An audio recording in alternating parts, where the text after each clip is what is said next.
अब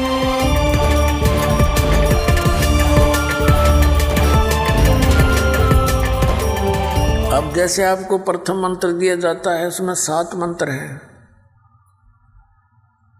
उस 7 मंत्रों में से फर्स्ट एंड लास्ट ये तो परमात्मा का है, परम अक्षर ब्रह्म का। और बीच में जो मंत्र हैं वो आपको इन जो यहाँ के मुखिया हैं, प्रधान हैं, इन प्रधानों के 5 प्रधानों के हैं। गुरु ग्रंथ साहिब में भी ये 5 प्रधानों की जानकारी है कि ये 5 प्रधान हैं, इनके 5 शब्द हैं, मंत्र हैं, लेकिन वो गुप्त रखे हुए।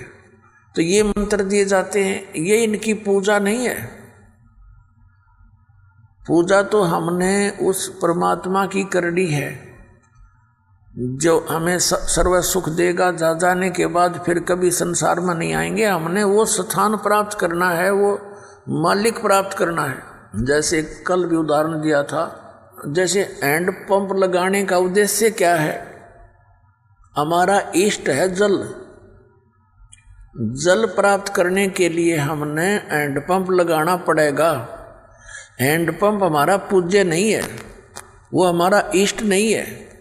हमारा जो लक्ष्य है वो जल प्राप्त करना है, वो हमारा इष्ट है। तो उसके लिए जो भी हमने यंत्र यूज करने हैं, प्रयोग करने हैं,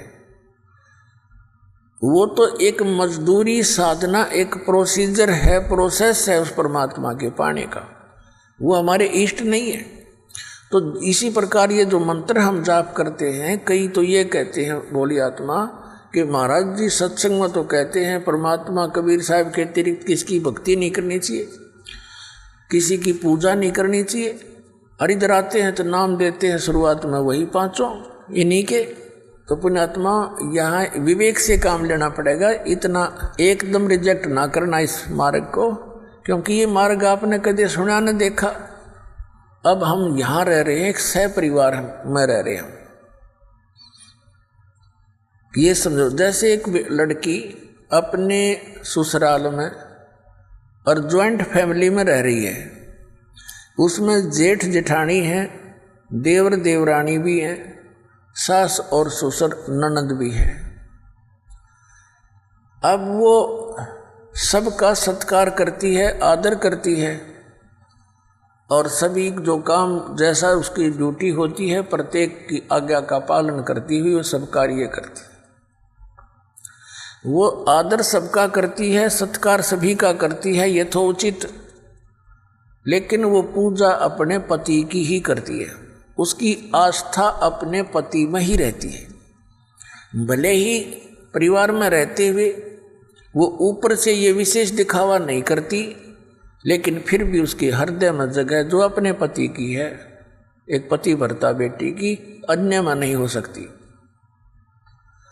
तो वो सबका सत्कार करती है, अतिथि आता है उसका भी आदर सत्कार करती है, और सबसे मृदु बोलती है, मीठा बहुत प्यार से बोलती है। और पुण्यात्मा उसकी आस्था अपने पति में ही रहती है। अंडरस्टूड है ये। और जब वो अपने परिवार से अलग होते हैं, वो पति पत्नी, ये तो एक समय आता ही है, सब ने भिन्न भिन्न होना ही है।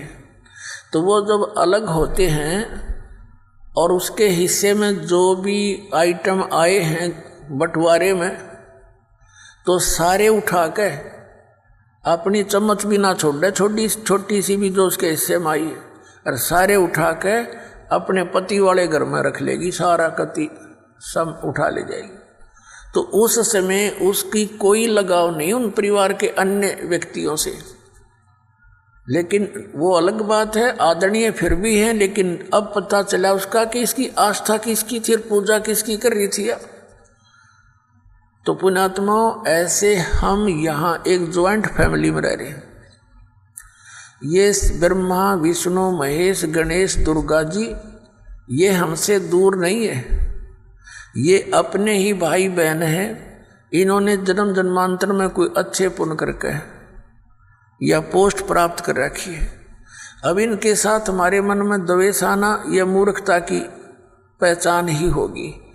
ये हमारे मित्र हैं, जैसे हम अन्य भी सबसे प्यार से रहते हैं, तो ऐसा ही ये हमारे एक प्रधान है यहाँ के, इनको कुछ पावर दे रखी है, कंट्रोलिंग पावर है, और ये हमें यहाँ की सारी सुविधा हमारे जो रिटर्न हमारे कर्मों में वो यही प्रदान करते हैं। तो इसलिए इनकी ये पूजा नहीं है, ये ज्वाइंट फैमिली में हम अपनी मजदूरी कर रहे हैं।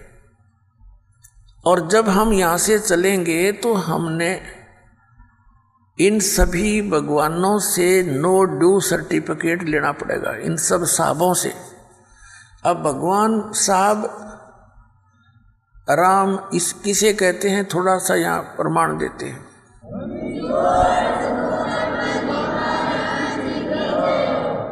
जैसे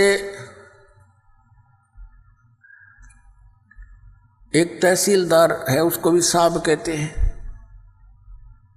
और एसडीएम को भी साहब कहते हैं, और डीसी को भी साहब बोलते हैं, कमिश्नर भी साहब कहलाता है, मंत्री जी को भी साहब कहते हैं, मुख्यमंत्री जी को भी साहब कहते हैं, और प्रधानमंत्री जी को भी साहब कहते हैं, राष्ट्रपति जी को भी साहब कहते हैं। ये सभी साहब से ही जाने जाते हैं। लेकिन इन साहबों की शक्ति में दिन और रात का अंतर होता है। रियल में साहब कौन है? हमारे देश का राष्ट्रपति, वो वास्तव में वो साहब है, यानी सबका मालिक है।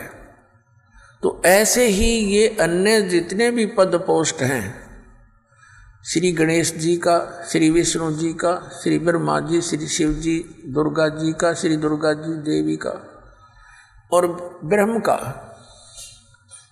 ये भी भगवान साहब कहलाते हैं। पर इनकी इस प्रकार इसकी तुलना कर लेना कि ये कितने साहब हैं।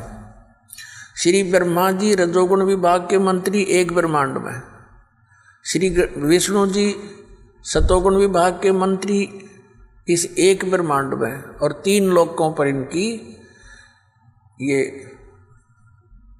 सत्ता है, ये विभागीय मंत्री है।